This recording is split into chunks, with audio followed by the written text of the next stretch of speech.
kumaliza ibada wanaenda nyumbani kwao.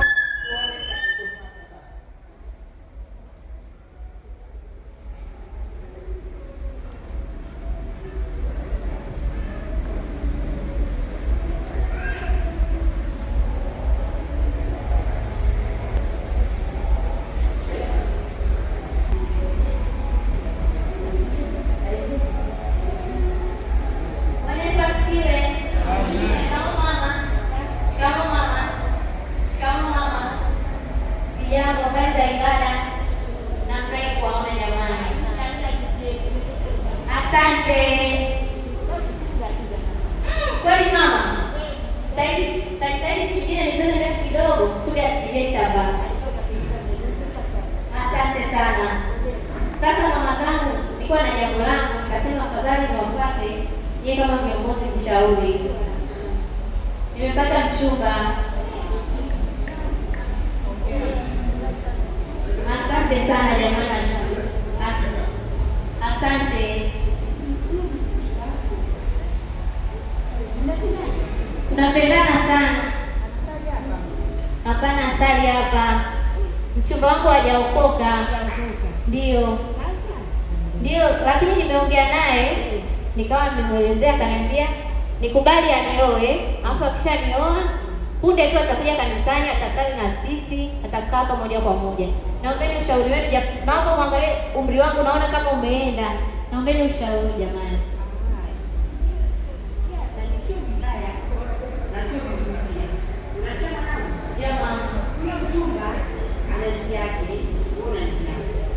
Ndio mama. Sasa chako ni shayuke elimu.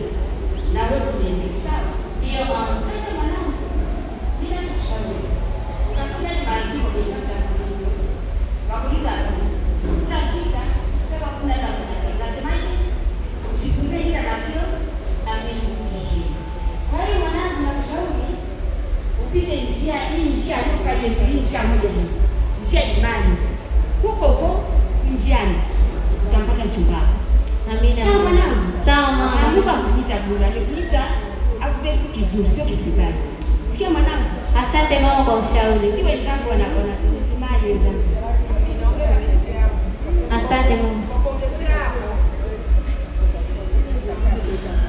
Mimi naona ya kwamba usiharibie maisha.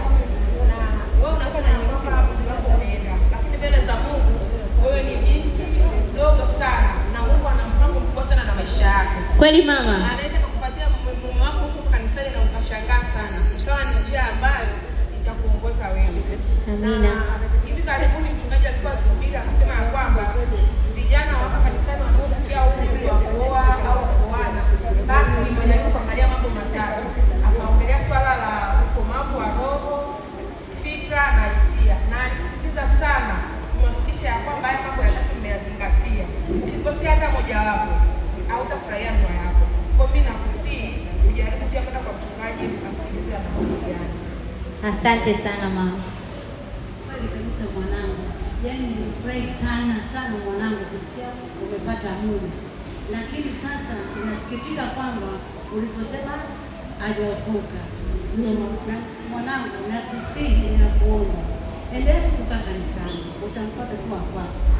Lakini nikwambie, juzi mchungaji alikuwa akifundisha vijana kanisani. Ndio mama. Kwamba wewe na mtarajiwa wako unapotarajia kuoa au kuolewa, ni lazima muhakikishe kuwa mmekomaa kiroho, kihisia na kifikira. Ndio mama. Nasikia mwanangu? Ndio mama. Yaani hapo ukikosa jambo moja tu utakuwa una amani, una furaha katika ndoa yako. Umesikia? Nimesikia. Lakini ninachokusii mwanangu, jitahidi. Yaani ukikosea moja tu, jitahidi kuwa kama umekomaa kiroho, kifikra na kihisia. Amina. Lakini yote 9, 10 ninakushauri binti yangu mzuri, nenda kamuone mchungaji. Amina. Nawashukuru kwa ushauri jamani. Naombeni mniombee. Amina. Flora mwanangu, naona amechelewa. Flora mwanangu. Naam mama. Ibada ilikuwaje? Ibada ilikuwa nzuri mama. Amina. mama. Amina. Flora mwanangu, nimekuona muda mrefu uko na mama viongozi wa kanisa. Mko mnaongea nini mwanangu? Mimi nimemwambia akaongee nao. Flora kapata mchumba, anataka kuja nyumbani kujitambulisha. Nikamwambia kabla ya yote aende kwa viongozi na wazee akapata ushauri. Flora, umepata mchumba? Ndio mama. Yaani ubarikiwe sana. Kwanza wachumba wenyewe siku hizi hawapo kabisa. Mungu akubariki sana Flora. Amina. Yaani mshikilie, usimwache. Sawa. Unasikia mwanangu Flora? Nasikia mama. Wachumba hamna, si unajua wachumba siku hizi ya dini. Karibu sana. Wewe ndio usidanganye uache mchumba. Unasikia Flora? Ndio mama. Haya, Asante. Mungu akubarikiwe sana. Amina. Kwa hiyo wanakushauri nini? Kiukweli ninaelezea, wamenishauri. Kwanza nilikuwa naona umri umeenda, kumbe mimi bado mdogo kabisa. Wameniambia kwamba ni vizuri niendelee kwa mchungaji, nikamwambia atanishauri vizuri. Mimi kama binti niliyookoka ambaye niko kanisani, sio vizuri kufunga mila na mtu ambaye hajaokoka, si amini. Ndio hivyo wamenishauri. Kwa hiyo wanakushauri umwache mchumba. Yaani mimi nakwambia usiwache mchumba. Hata sisi tumeolewa na baba zetu. Ndio mama. Ambao hawajaokoka ndio mjimu. Ila sasa hivi ni viongozi kanisani. Usimwache mchumba Flora. Amina. Usimwache kabisa. Asante Ila hapo mama. hapo. Asante mama. Usimwache mchumba, wasikudanganye. Asante mama. Haya. Shaoma. Baraka mwanangu, naona kwamba unajua mwanangu. Nimepata mchumba. Umepata mchumba? Ndio. Yaani huyo mchumba Ndio mama. ninayekuambia huyo mchumba Ndio. usimwache. Kweli mama. Huyo mchumba ina maana kwamba utakapokuwa naye na wewe kwa sababu uko kanisani na umeokoka, Ndio. ataokoka kupitia wewe. Kweli mama. Usikubali kumwachie kabisa. Asante mama. Zingatia huyo mchumba wako. Ndio Maana mama. umri umekwenda. Kweli mama. Na Biblia inasema hivi. Si anakupenda? Anampenda sana. Biblia inasema hivi. Ndio. Upendo una nguvu kuliko umauti. Ndio mama. Zingatia hapo hapo. Sawa. Shikilie. Sawa. Usimwache aende. Sawa mama. Umri unakwenda na wanaume ni wachache. Asante mama. Bora. Ndio pata mchumba. Ndio mama, nipata mchumba. Kweli mama. Hapa kanisani wanaume wenyewe hawapo, waliopo ni wanafunzi wadogo wadogo wa chuo.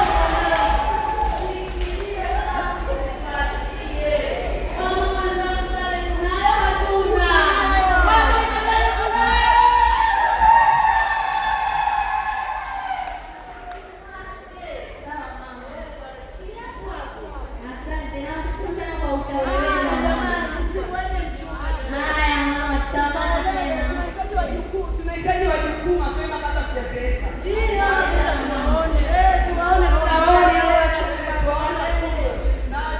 Na wajukuu tunataka. Asante sana. Haya, nitaongea naye. Wanao wakaolewe. Na kibalia hakuna. Haya, nitaongea naye. Ndio mama. Kiukweli mama, yani naona niko njia panda, sielewi chochote, sijui nishike lipi niache lipi. Ndio, kwa sababu kweli kuolewa na tamani, lakini sijui nishike lipi niache lipi. Lakini nikikaa nikifikiria, naona bora niende kwa mchungaji. Mama akanishauri vizuri, kwa sababu mchungaji atakuwa na uzoefu na haya mambo. Pia neno la Bwana linasema mshirikishe mkufunzi wako katika mema na mabaya. Na pia nakumbuka wale mama ameniambia sio vizuri kufunga mila na watu wasioamini. Kwa hiyo naona ni bora niende kwa mchungaji. Au unasemaje mama yangu? Ni vizuri, hata mimi naona mwanangu aende kwa mchungaji. Basi inabidi niende kwa mchungaji mama. Sawa. Asante.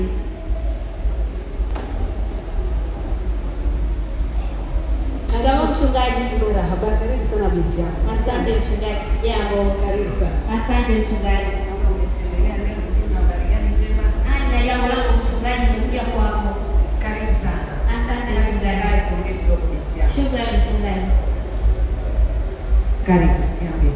Mchungaji, nimekuja kwako, nina jambo langu. Ndio. Mchungaji, nilipata mchumba, lakini baada ya kupata mchumba nilimweleza mama yangu, akaniambia ni vizuri nikawashirikishe wamama wa kanisani. Kiukweli nilienda kwa mama wale, walinishauri vizuri, wakaniambia kwamba mimi kama binti niliyookoka ambaye nipo kanisani sio vizuri kufungiwa mila na mtu asiyeamini. Pia kwa wameniambia nije kwa mchungaji wako, utaweza kunishauri vizuri nisije nikajuta baadaye. Pia kuna wamama wengine niliwafuata, walifurahi sana, wakaniambia mchumba nimshikilie nisimwache, na sasa hivi hakuna wachumba. Kwa hiyo nimeenda nimekaa nikafikiria, nikaona nilikuwa nije kwako mchungaji. Niko hapa kusikiliza mchungaji. Asante sana Flora, karibu sana. Asante mchungaji. Kwanza ninashukuru kwamba umechukua hatua ya kuja kuniona ili tuweze kuongea mambo matatu. Ndio mchungaji. Flora, mimi nina swali moja tu kwako. Ndio mchungaji. Huyu mchumba wewe umeshaongea naye na je, umeshamjibu kuhusu wewe kuwa na mahusiano naye au la? Hapana mchungaji, bado sijafanya maamuzi yoyote. Basi nashukuru, hilo linanipa nafasi kubwa sana na nzuri ya kukushauri. Sasa kabla sijakushauri au kuongea maneno mengi, hebu naomba pamoja tusome neno la Mungu ambalo linatoka kwenye Wakorintho wa pili mlango wa 6 mstari wa 14. Amina mchungaji. Nalo linasema hivi: msifukiwe nira pamoja na wasioamini kwa jinsi isivyo sawasawa, kwa maana pana urafiki gani kati ya haki na uasi? Tena pana ushirika gani kati ya nuru na giza? Tena pana ulinganifu gani kati ya Kristo na Beliali? Au yeye aaminie ana sehemu gani pamoja na yeye asiyeamini? Je, na pana mapatano gani kati ya hekalu la Mungu na sanamu? Amina. Nadhani tuishie hapo. Umepata picha kidogo kwamba hatutakiwi watu wa Mungu au binti kanisani kufukiwa nira na kuanzia nini. Tayari umeniambia huyu kijana hajaokoka, kwa maana hiyo ni kwamba haamini. Kwa hiyo ukweli ni kwamba hata kwa namna yoyote utakuwa kufungiwa naye nira. Hilo ni la kwanza. La pili, wewe ni binti mrembo, alafu kikubwa zaidi kuwa amekupa kujua yeye. Umekuwa muda mrefu kanisani, Mungu amekuokoa. Singependa ukate tamaa na kurudi nyuma kwa sababu ya swala kama hilo. Nataka ujue kwamba Mungu alikujua kutoka Mungu kwa msingi ya ulimwengu, na mume wako Mungu anamjua. Amina. Na Mungu atakupa nafasi ya kupata mume wako ambaye atakuwa amekuwa kiroho, lakini pia atakuwa sehemu ya kukusaidia wewe kwa ajili ya kumjua Mungu zaidi. Amina. Hivyo binti yangu Flora, mimi ninakusihi, hebu endelea kumwamini Mungu, na sio tu kumwamini Mungu, lakini pia endelea kumwomba Mungu na kurudi kanisani. Ninaamini kuna siku tutashuhudia hapa harusi iliyo njema katika Kristo ambayo imefanyika, ambayo ni kwa Flora. Mungu akubariki kwa kuja kuniona, lakini pia nakutakia kila la heri kwenye yale ambayo yako mbele yako. Asante sana. Asante sana mchungaji. Nashukuru kwa muda wako na kwa mawaidha yako. Naomba uniombee niweze kuyaishi na kuyashika. Asante sana. Amina Flora, na mimi nimefurahi sana kuongea na wewe siku ya leo. Asante sana. Amina mchungaji. Amerudi mama. Mchungaji ameshauri mwanangu. Kweli mama, nimeenda kwa mchungaji, nimemwelezea yote. Ameniambia mimi kama binti niliokoka nitulie kanisani na Mungu wa mbinguni atanipatia leo wangu. Amina. Kwa hiyo ndo nimeona ni bora nitulie kanisani na mimi Mungu wa mbinguni atanipatia leo wangu. Amina. Ni kweli kabisa mwanangu. Uwe na subira, Mungu atakupa ambaye ni Kristo bora hapa ambaye ni wako. Amina mama. Amina mama. Amina. Amina. Flora aliamua kuyashika yale aliyoshauriwa na mchungaji wake, na tumeshuhudia harusi kubwa sana ya Flora kanisani na Mungu alimpa mume wake. Lakini pia tunaona wale wamama wa upande wa pili ambao walimshauri ndivyo sivyo Flora kwamba asimwache mchumba, walirudi kuomba msamaha kwa mama Flora na Flora na wakaahidi kwamba watakuwa ni washauri wazuri.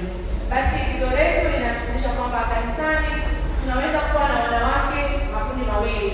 Wapo ambao wanaweza kushauri mashauri yanayojenga na wapo ambao wanaweza kushauri mashauri ambayo hayajengi. Lakini tunamshukuru Mungu kwamba Mungu ametoka kanisani, tunamuomba tukaweze kuwa ni wanawake ambao tunaweza kuwashauri mabinti. Na igizo hili tuliandaa rasmi kwa ajili ya mabinti ambao labda wamekata tamaa, kwamba wanaona hata umeenda sasa kuolewa labda